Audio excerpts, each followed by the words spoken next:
Thank you very much, and thank you for inviting me here today. It's been some really interesting conversations, so I'm looking forward to talking about what you were just talking about there. But I'm going to start my presentation with a very scientific video, which is a clip from the film The Devil Wears Prada. My presentation is called The Content Chooses You, so this sums up some of that. It's a tough call. They're so different. So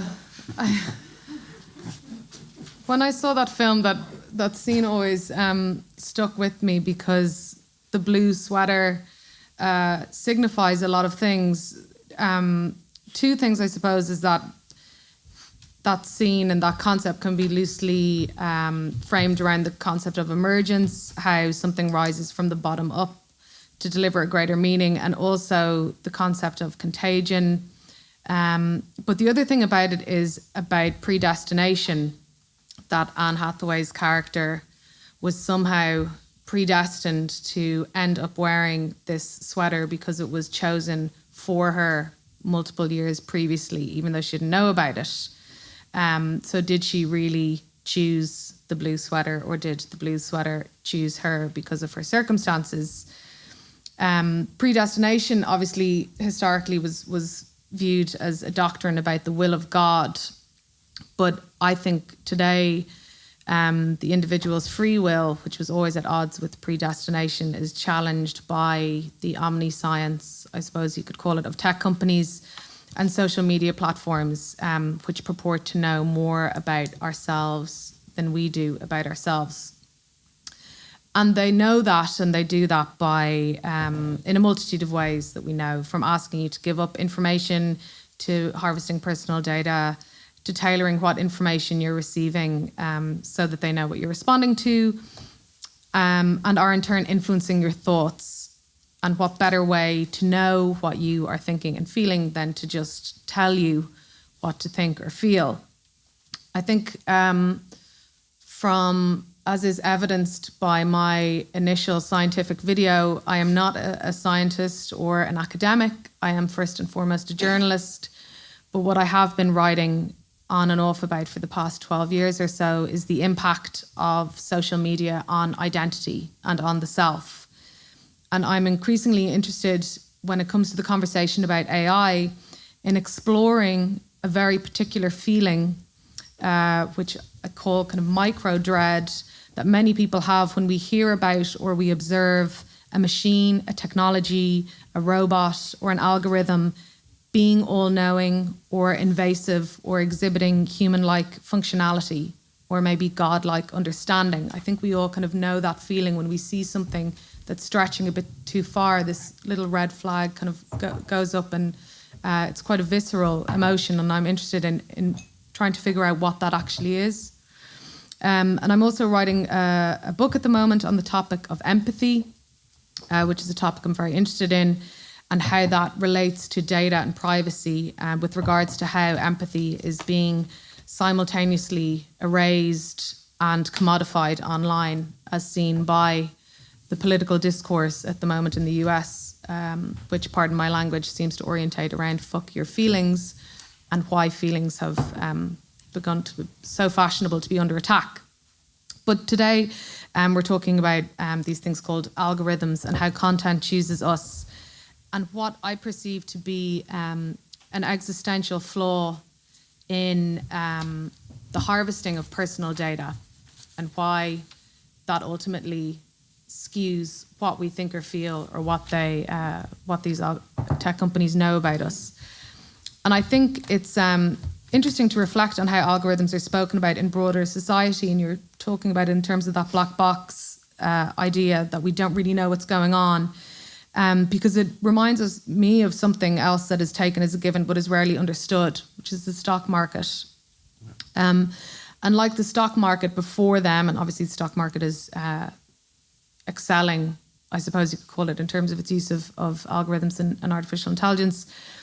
It's part of everyday life. It's something that we know as white noise, but it is also invisible, and it also feels anointed and rarely spoken about as a thing or things that are designed by real humans. And technology is not objective because algorithms don't come from a divine power. They're not magicked out of the air. They're not naturally predestined. They're designed by humans, humans who have blind spots and biases and flaws and different drivers. And specifically when it comes to tech companies, those drivers are profit. So about a decade ago, myself and a friend came up with the term the IGO. That's not my friend, that's Freud. Along with the id, the ego, and the superego, we hypothesized that the evolving online structure of the contemporary psyche necessitated a fourth edition, the IGO, which is the online projection of one's psyche and identity. The cycle of migrating one's identity online involves concocting what one perceives the idealized aspect of one's identity is and communicating that, even though it often does not seem like that when you're dealing with idiots screaming at you on the internet. But that is the essential starting point, I suppose, of representing the self online. And we spend our lives modifying and changing our behavior depending on what company that we're in, creating various boundaries regarding what is socially acceptable in different groups and so on. But the dawn of social media offered something completely different, which was a place for a version of ourselves to live and stay, which is very different to other real life social interactions. And so in the early days, particularly what I was examining in Ireland in terms of Bebo, which was very popular in Ireland amongst Irish teenagers 15, 20 years ago, or 15 years ago maybe or more, and MySpace and so on, young people started presenting versions of themselves online. This has obviously evolved into the facets of our identity across Facebook, Instagram, Twitter, and Snapchat that people perceive as real parts of our identity, when in fact, I would hypothesize that they are manifestations of our egos. But what has started to happen, as we know then, especially since the front-facing camera was introduced on smartphones, is that people are spending much more time with their egos than with the rest of their psyche. And so a version of identity is projected that is then consumed by a peer group or by strangers who are responding to that as if that is the real person. Personal broadcasts are then observed and legitimized and liked and endorsed and shared. And the endorsement of those feeds back into the real person, who then begins to modify their real behavior and gravitate towards the digital representation of themselves, gradually erasing what their original personality was and melding with their creation on social media. And the way I kind of try to visualize this is, it's like if a new kid in school gets a new group of friends and he falls in or she falls in with that crowd and takes on their personality traits in order to feel endorsed socially. Except in this case, the new crowd that we're falling in with is a creation of ourselves that we have made. And so we merge with what version of ourselves we created in order to fit in to what is being endorsed. Facebook in particular has long been railing against this pretense, urging people to be radically transparent. That's a Zuckerberg quote that I think is really telling. You have one identity. The days of you having a different image for your work friends or co-workers and for the other people you know are probably coming to an end pretty quickly. Having two identities for yourself is an example of a lack of integrity. I find that point of view quite frightening because we all have multiple identities, but multiple identities aren't useful for targeted advertising. And it is in the interest of tech companies for people not to pretend online, because if they do, it warps the personal data the companies are gathering, and therefore targeted advertising and so on emerges from that as inaccurate. So here's the paradox that I'm interested in with regards to the impact of algorithms on identity. They're not responding to the real us, yet they are then making the real us. And these are essentially existential issues when it comes to algorithms and how they're functioning. If we're initially projecting versions of ourselves and manufacturing identity, then the algorithms that harvest our data and tailor our information accordingly are responding not to the real us, but to the versions we've created. But eventually, because they're tailoring our news feeds and the information we see and the people they point us towards, we also shift to the point that we take on the characteristics of what those algorithms are interpreting of us. Again, the digital version and the analog version of identity becomes extraordinarily muddled. And I think now it's safe to say, certainly for people under the age of 25, that it's very difficult to see where one ends and one begins. I just want to look at some personal experiences of algorithms that I've had that I think you can quite blatantly point out why these things often appear smarter than they are, but make a lot of very blunt mistakes. Again, these aren't very scientific. These are mostly things from my own life.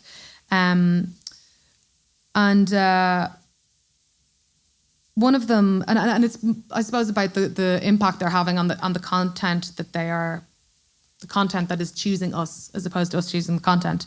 I began my career in music journalism, and I'm particularly interested in how algorithms respond to and shape our consumption of music and media and entertainment. And recently, I've been taking an hour-long walk in the park beside my house every morning in Dublin.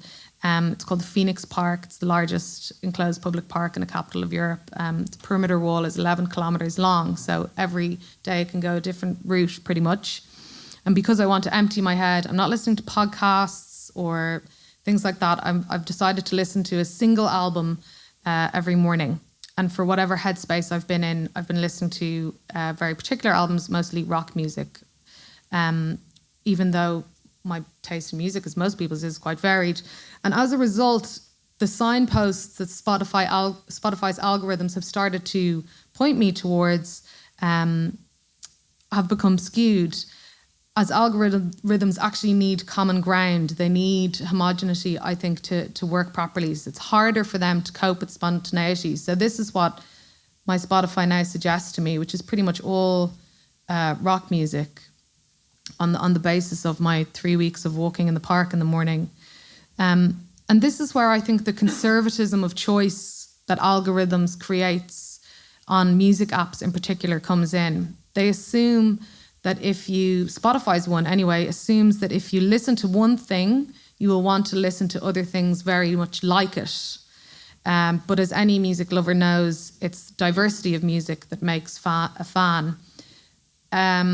Although I suppose you have to admit that the ideas of spontaneity, discovery and serendipity are being erased.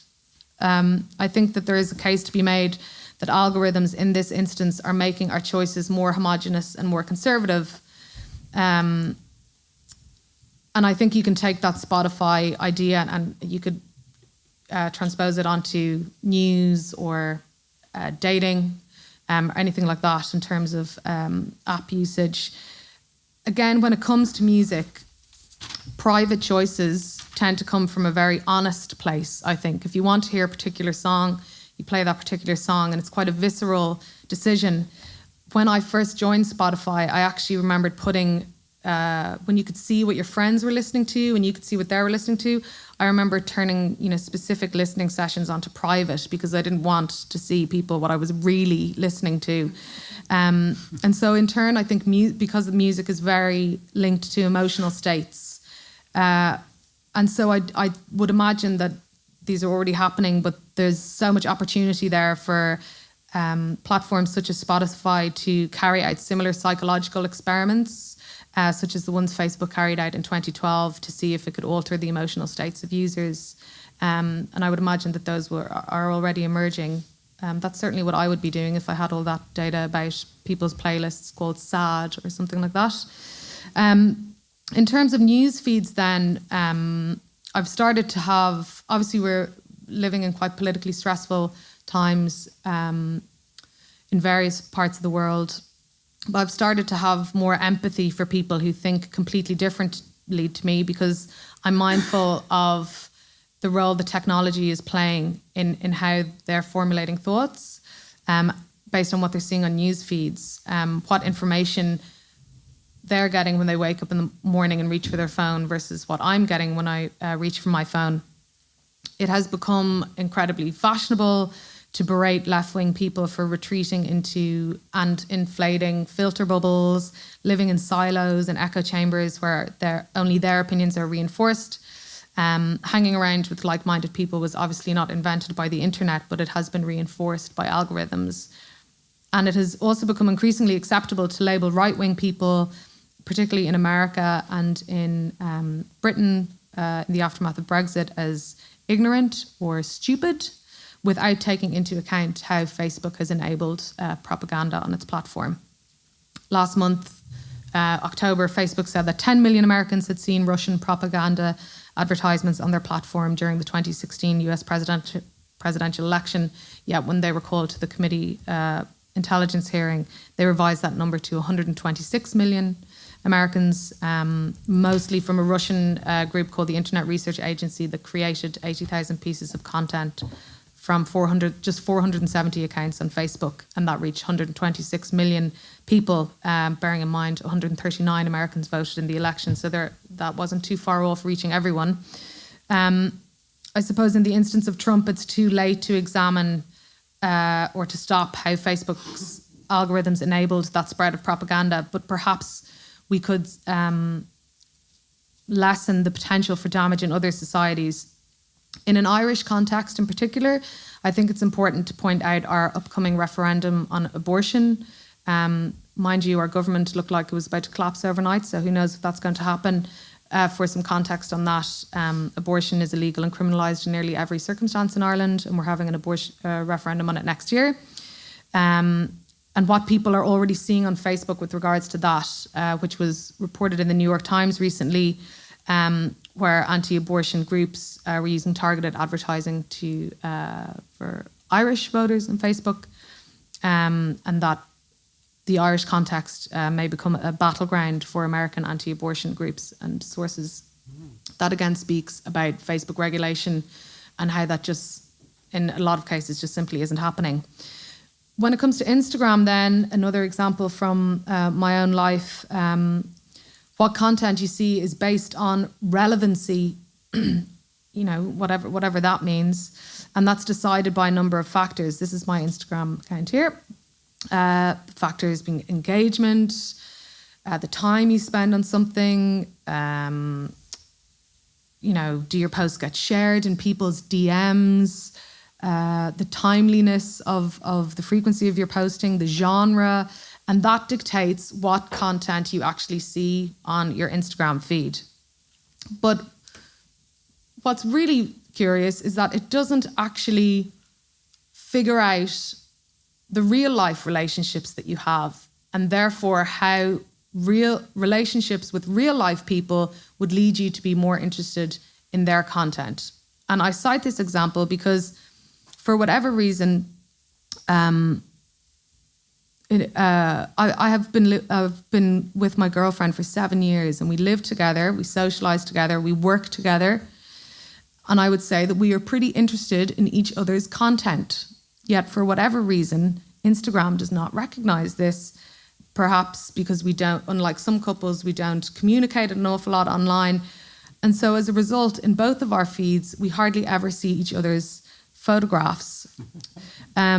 So I rarely see her content. She rarely sees my content. And this can be quite frustrating. But also, at least for now, I know that Instagram doesn't know who I'm going out with. Yeah. But I think it's really interesting how these very specific, hugely time invested algorithms, piece of technology, still get really quite basic real life things wrong. Another algorithm that piqued my interest recently was around the concept of gaydar, and this is really gets quite literal in terms of choosing us. And so this was a study from Stanford University found that software could correctly distinguish between gay and straight men 81% of the time and 74% of the time for women. Using humans completing the same task, humans guessed 61% correctly for men and 54% for women. So that's 20 percentage points lower. And when this software used reviewing 5 images as opposed to 1, it was successful 91% of the time with men, 83% of the time with women. This was based on a sample of 35,000 facial images, only of white people, by the way, taken from a dating website. And so deep learning, I suppose, again, deep neural networks were used to analyze the images and came to the conclusion of different gender atypical characteristics, as well as several other factors that determined your sexuality, including nose length. And what consequence does this have? If we can find out all of this stuff about people, do we have to start talking about what do we actually want to know? In this case, in this particular case, my immediate worry would be the potential of weaponizing gaydar algorithms for anti-LGBT governments or security forces, as we are seeing right now in Egypt and in Turkey. So those are some of the examples that I'm interested in, but I do think the existential questions remain. And before I finish, I would like to point out that The Devil Wears Prada was released in 2006, but in Prada's fall-winter collection for 2010-2011, this jumper showed up on the catwalk. I don't know what that means, but it means something. Thank you.